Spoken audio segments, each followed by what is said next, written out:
Hello friends, welcome to your own channel let's study with Richa. हमने math pedagogy को start किया था और उसके एक टॉपिक की आपकी डिमांड आई थी, तो मैं उसी को पहले बना रही हूँ। तो अगर आपकी कोई और रिक्वायरमेंट हो किसी टॉपिक से रिलेटेड तो आप मुझे वो भेज देना। I make the notes. And अगर आपने सब्सक्राइब नहीं किया है तो आप सब्सक्राइब कर दीजिएगा ताकि आपको मेरे वीडियोज़ की नोटिफिकेशन मिल जाएगी। आज हम स्टार्ट करते हैं next topic, that is of math pedagogy. So, topic is building blocks of mathematics. What are the building blocks of mathematics? See, building block of mathematics involve a structured and progressive approach. Means you should know कि अगर आप कोई भी topic start कर रहे हो तो बच्चे को उससे पहले किस कॉन्सेप्ट की नॉलेज होनी जरूरी है। बिल्डिंग ब्लॉक मतलब बेसिक्स उसके कवर होने चाहिए। ठीक है, आप बच्चे को तब तक मल्टीप्लाई नहीं सिखा सकते जब तक बच्चे को एडिशन नहीं आती है। ठीक है, तब तक आप डिवीजन नहीं सिखा सकते हो जब तक उसको टेबल्स नहीं आते हैं। So building block of mathematics means step by step in a structured and progressive approach, the concept should be taught to the student. Okay. So building block of mathematics involve a structured and progressive approach to teaching mathematical concepts, ensuring that students develop a deep understanding and problem solving skills. मतलब उनको step by step इस तरह से समझाया जाए कि उनको आगे वाले concepts उससे relate करके उसको easily कर पाए। की components of building block, first is undefined term of assumptions। देखिए, आप कभी भी कोई प्रॉब्लम सॉल्व करने चाहते हो तो आपके पास कुछ गिवन होता है, कुछ आप एज्यूम करते हो। ठीक है, या फिर आपके पास सब कुछ गिवन होता है, आप फॉर्मूला में अप्लाई करते हो।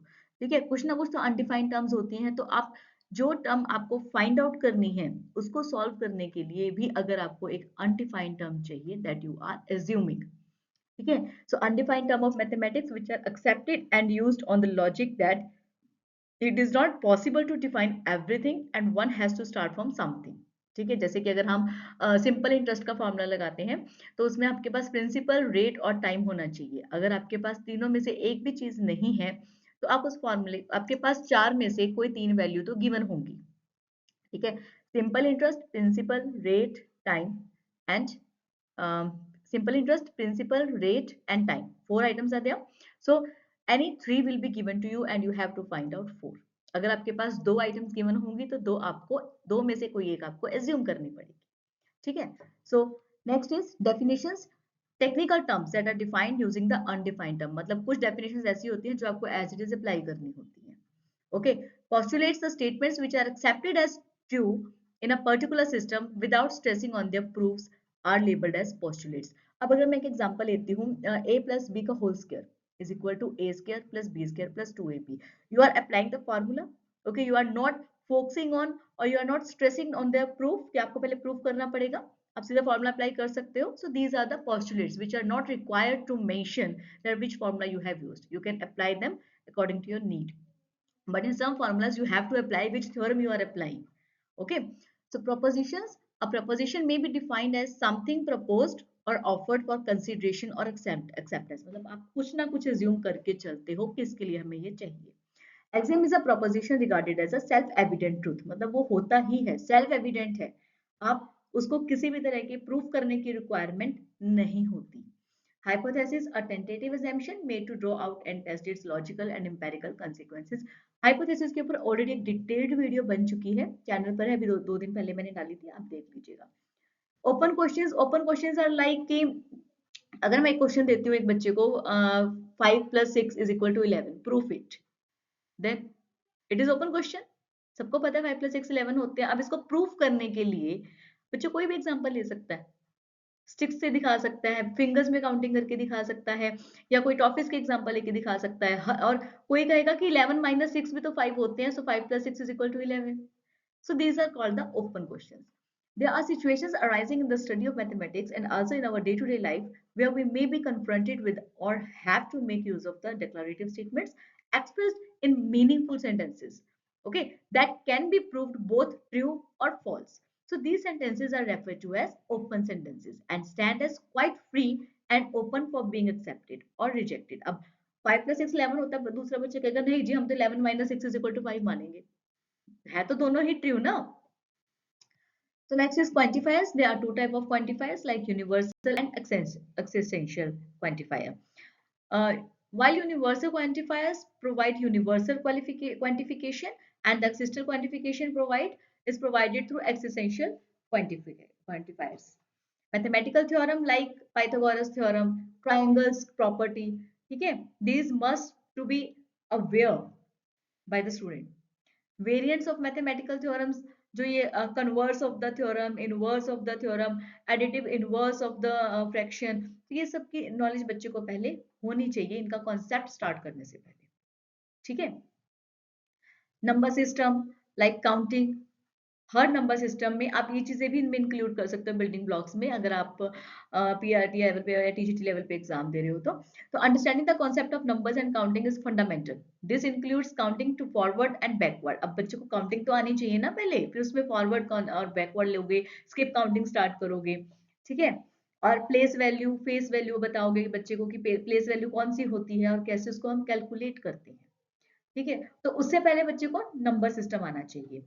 Basic operations like addition subtraction, as I told you कि पहले बच्चे को एडिशन आना चाहिए, तभी वो मल्टीप्लाई को समझ पाएगा। Multiplication and division, so these are the basic operations. पहले नंबर सिस्टम की नॉलेज होनी चाहिए, फिर बेसिक ऑपरेशंस की। After that fractions and decimals, कि फ्रैक्शंस कैसे कैलकुलेट करते हैं और डेसिमल्स को कैसे कैलकुलेट करते हैं।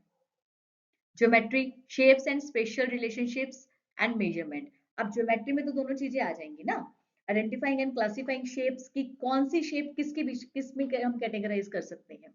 Angles, lines and geometric transformations, ठीक है। जैसे कि ट्रावर्सल ऑफ एंगल और ट्राइंगल्स में टाइप ऑफ ट्राइंगल्स को एक्सप्लेन करना, किस में प्रॉपर्टी लगती है, किस में तीनों एंगल्स इक्वल होते हैं, किस में कोई टू एंगल्स इक्वल होने चाहिए, ठीक है। measurement to find out the measurement of the qualities, algebraic thinking like pattern and functions, कौन सा पैटर्न बन रहा है, कितने की स्किप काउंटिंग जा रही है, ठीक है, क्या पैटर्न प्रॉपर्ली फॉलो हो रहा है। recognizing and extending patterns, understanding functions and introducing basic algebraic expressions। equations and inequalities like equations को solve कैसे करना है, x y वैल्यू गिवन है तो कैसे हम इसको कैलकुलेट करेंगे, कैसे हम स्क्वायर रूट वैल्यूज या पावर वैल्यूज निकालेंगे, ठीक है। इनइक्वालिटीज को हम कैसे सॉल्व करेंगे। Data and statistics, data collection उसको रिप्रेजेंट कैसे करेंगे, आप प्रोबेबिलिटी कैसे निकालोगे कि क्या क्या चांसेस हो सकते हैं किसी भी चीज को फाइंड आउट करने का, ठीक है। और डाटा को कलेक्ट कैसे करोगे, उसको किस तरह से आप ग्राफ्स और चार्ट्स में शो करोगे। और अगर आपको पर्टिकुलर वैल्यू चाहिए, जो आपके पास डाटा कलेक्ट है जिसको आप शो कर रहे हो, उसमें से अगर आपको दो दिखाने हैं तो उसको आप कैसे शो करोगे, ठीक है, उसकी कैलकुलेशन कैसे होगी। तो वो कहाँ से आएगी, जब आपको बेसिक ऑपरेशंस आते होंगे, ठीक है, थोड़ी अलजेब्रिक थिंकिंग होगी। और प्रोबेबिलिटी आप कैसे फाइंड आउट करोगे कि क्या क्या पॉसिबिलिटीज हो सकते हैं किसी चीज को फाइंड आउट करने के, ठीक है। जैसे एक क्वाइन के टू पार्ट्स होते हैं, हेड एंड टेल, इतने हेड गिवन है इतने टेल गिवन है, तो कैसे आप निकालोगे। Problem solving strategies, critical thinking, developing critical thinking skills through problem solving activities and puzzles, logical reasoning, teaching students to make logical connections and draw conclusions based on evidence। मतलब आप यहाँ पे logic लगाते हो, जो आपके पास गिवन होता है उसी को ही यूज करके आप उसके कंक्लूजन आंसर निकालते हो।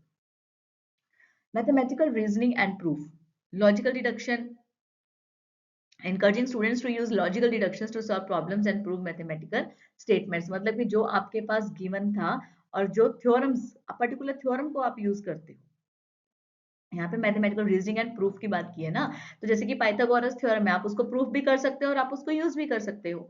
Mathematical modelling, applying mathematical concepts to real world situations and solving problems using mathematical models. Next is communication and representation. Mathematical language developing a strong vocabulary for expressing mathematical ideas. Means how you are giving the example to prove your point in the mathematics. Okay.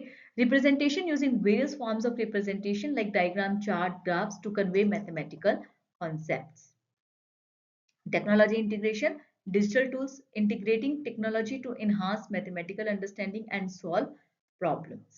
Assessment and feedback, formative assessment and feedback. Formative assessment means one topic is taught and then test of that particular topic. Then the next topic plus the students will prepare some part which was not totally prepared by all the students. Okay, so in this way, formative assessment is taken out to solve the problems of students or the doubt of students with the help of assessment. Then feedback means to provide them feedback how they can do better and on which topic they have to focus more. Okay. So we can conclude this topic with effective pedagogy involves a balance between explicit instruction, guided practice, independent practice, and ongoing assessment to ensure that students build a solid foundation in mathematics. So additionally, fostering a positive attitude towards mathematics and promoting a growth mindset can contribute to students' success in the subject. So I hope आपको building blocks का topic अच्छे समझ में आ गया होगा और अगर आपने सब्सक्राइब नहीं किया चैनल को तो सब्सक्राइब कर दीजिएगा और लाइक शेयर जरूर कर दीजिएगा thank you so much for watching the channel